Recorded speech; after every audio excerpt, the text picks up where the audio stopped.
शनिदेव हुए अस्त। नवग्रहों में न्यायाधीश शनिदेव जो कर्म फल दाता हैं, कर्मों के अनुसार ही फल की प्राप्ति कराते हैं।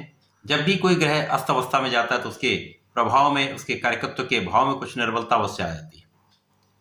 परंतु ये इस बात पर भी निर्भर है कि वो किस भाव का स्वामी है, कहां पर वर्तमान समय में गोचर है। शनिदेव के साथ जब सूर्य का प्रभाव होता तो वो अस्त अवस्था में जाने वाले हैं।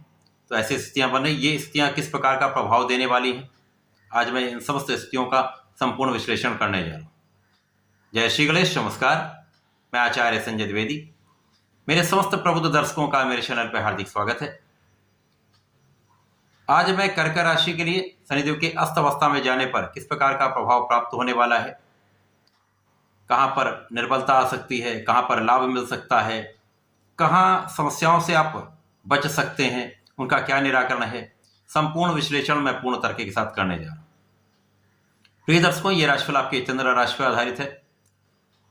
कर्क राशि के लिए वर्तमान समय में शनि की ढैया का प्रभाव चल रहा है, अर्थात शनिदेव आपके अष्टम भाव में गोचर कर रहे हैं। शनिदेव कर्क राशि के लिए सप्तम तथा अष्टम के स्वामी होकर अष्टम भाव में गोचर कर रहे हैं, जो एक कष्टदायक स्थिति बना रहा है। सूर्यदेव कर्क राशि के लिए अत्यंत कारक भी हैं, मित्र भी हैं।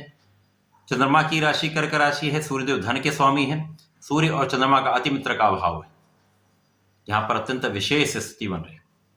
अब सूर्यदेव जो 7 फरवरी को जब शनि के साथ संयोग बनाएंगे, शनि सूर्य के प्रभाव में आएंगे, तो शनिदेव अस्त अवस्था में चले जाएंगे। अस्त अवस्था का प्रभाव यह है कि जिस ग्रह के साथ सूर्यदेव युति संबंध बनाते हैं अथवा उसके प्रभाव में आते हैं, तो उस सूर्य के आभा के कारण, सूर्य के उस विशेष आभामंडल के कारण, स्पेसिफिक ऑरा के कारण उस विशेष ग्रह का आभामंडल क्षीण हो जाता है, जिसके कारण उसके कार्यकत्व को कुछ निर्बलता आती है, कार्यकत्व के भाव में निर्बलता आ जाती है।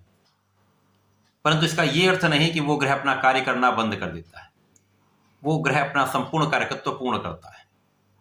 यहां पर सूर्य के प्रभाव के कारण उसका प्रभाव दिखता नहीं, जिसके कारण इसको अस्त अवस्था कहा जाता है। अब शनिदेव अष्टम भाव में गोचर कर रहे हैं, तो यहां पर निश्चित रूप से कार्यकत्व के भाव में निर्बलता आएगी। तो सबसे बड़ा जो प्रभाव यहां पर आपको शनिदेव दे रहे हैं, यहां पर जीवन साथी के साथ समस्या दे रहे हैं। शनिदेव यहां पर कुछ रोग दे रहे हैं, परंतु सूर्य के प्रभाव में आने के बाद इन निर्बलता के भाव में, जो भाव निर्बल हो रहे हैं, वहां पर सूर्य का प्रभाव इसको आप संपूर्ण रूप से बलवान करने वाला है। जीवन साथी के साथ सामंजस्य की वृद्धि करने वाला है। साझेदारी में जो समस्याएं आ रही थी उनको दूर करने वाला है। शनिदेव जब अस्त अवस्था में आ जाएंगे तो जो नेगेटिव चीजें मिल रही हैं उसका प्रभाव कम होने लगेगा। तो सबसे मुख्य यहाँ जीवन साथी का भाव है। यहाँ पर जीवन साथी के स्वास्थ्य में समस्या, जीवन साथी के साथ मतभेद, दूरी, ये समस्त समस्याओं का धीमे धीमे यहाँ पर निराकरण होगा। जब तक सूर्य के साथ ये अस्त अवस्था में रहेंगे, इसका आप विशेष लाभ ले पाएंगे। इसी प्रकार से शनिदेव का प्रभाव आपके कार्यक्षेत्र पर है। तो कार्यक्षेत्र में जो लोगों का सहयोग आपको नहीं मिल पा रहा था, अथवा जो उतार चढ़ाव की स्थिति चल रही थी, विशेषतया जो आपके उच्चाधिकारियों का सहयोग आपको प्राप्त नहीं हो पा रहा था, वहां पर वो सहयोग आपको मिलने लगेगा, सहकर्मियों का सहयोग आपको प्राप्त होने लगेगा। तो कार्यक्षेत्र में प्रगति आपकी होने लगेगी।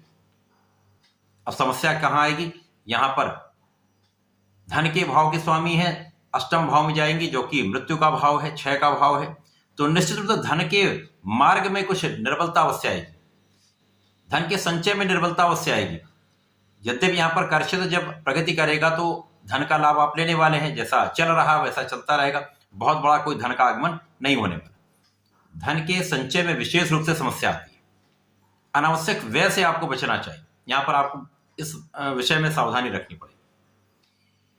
इसी प्रकार से शनिदेव का प्रभाव आपके पंचम भाव पर है। अब यहां आपको कुछ सजग रहना होगा, क्योंकि शनिदेव के कार्यकत्व का भाव है, शनिदेव का प्रभाव यहां पर पड़ रहा है। पंचम भाव जो कि शिक्षा, ज्ञान, संतान का है, प्रेम का है, यहां पर शनिदेव का प्रभाव कहीं ना कहीं कुछ निर्बल होगा, जिसके कारण आपको अपने आत्मबल को प्रबल करना होगा। क्योंकि सूर्यदेव भी यहाँ अष्टम भाव में, यद्यपि सूर्य को किसी प्रकार का कोई त्रिगुण दोष नहीं लगता, परंतु कहीं ना कहीं आपका आत्मबल कुछ कम रहने वाला है। आपकी कॉन्फिडेंस में कुछ निर्बलता आ सकती है। आपको अपने कॉन्फिडेंस को बनाकर रखना होगा, पूर्ण रूप से यहाँ पर सजग रहना होगा। अब अपने आप मन को बलवान करना होगा। इसके लिए आपको नित्य सूर्य को जल देना होगा।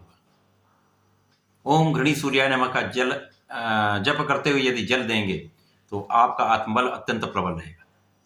नित्य अपने पिता का आशीर्वाद लें, उनके चरण स्पर्श करें। सूर्य की प्रबलता आपको प्राप्त होने लगी, आपका प्रभाव बढ़ने लगेगा। तो शिक्षा में जो निर्बलता आ रही वो कहीं ना कहीं इस प्रकार से आप संतुलित कर सकते हैं। अपने कार्य को संपूर्ण रूप से संपादित करें, मन को विचलित होने से बचाएं, धैर्य रखना होगा। यहां पर किसी भी प्रकार के भ्रम की स्थिति से आपको बचना होगा। प्रेम संबंधों के लिए समय बिल्कुल भी ठीक नहीं। अब यहां पर शनिदेव सूर्य का जो यहां पर मिश्रित प्रभाव है, अब शनिदेव का कुछ निर्बल प्रभाव जो यहां पर आपको प्राप्त हो रहा है, जो नेगेटिविटी मिल रही थी, नकारात्मक प्रभाव मिल रहे, उनमें कमी आ जाएगी, जिसके कारण आप स्वस्थ भी रहने वाले हैं, नकारात्मकता कम होने वाली है। जो उतार चढ़ाव की स्थिति है वो कहीं ना कहीं एक बैलेंस होने वाली, संतुलन की स्थिति बनने वाली। तो इस विशेष समय में कुछ स्थितियां आपके लिए अत्यंत विशेष हो रही हैं। इन स्थितियों का आपको ध्यान रखते हुए आगे बढ़ना चाहिए। ध्यान रखेंगे, सावधानी रखेंगे, मन को प्रबल रखेंगे तो लाभ अवश्य मिलेगा। शनिदेव के इस अस्तकाल में आपको अपने मन को विचलित होने से बचाना है, अपने आत्मबल को प्रबल रखना है, अपने कार्य को पूर्ण रूप से पूर्ण परिश्रम के साथ, पूर्ण निष्ठा के साथ करना है। प्रत्येक शनिवार को भगवान शनिदेव को चौमुखी दीपक का प्रज्वलन करके अर्पित करना चाहिए। ओम शम शनिश्चराय नमः का यदि जप एक माला का भी कर लेते हैं तो बहुत कुछ स्थितियां बदल जाती हैं, लाभ मिलने लगते हैं, शरीर के नकारात्मक प्रभाव दूर होने लगते हैं, स्वास्थ्य समस्याएं आपकी कम होने लगती हैं। तो इस समय का आपको लाभ लेना चाहिए। धन्यवाद, नमस्कार।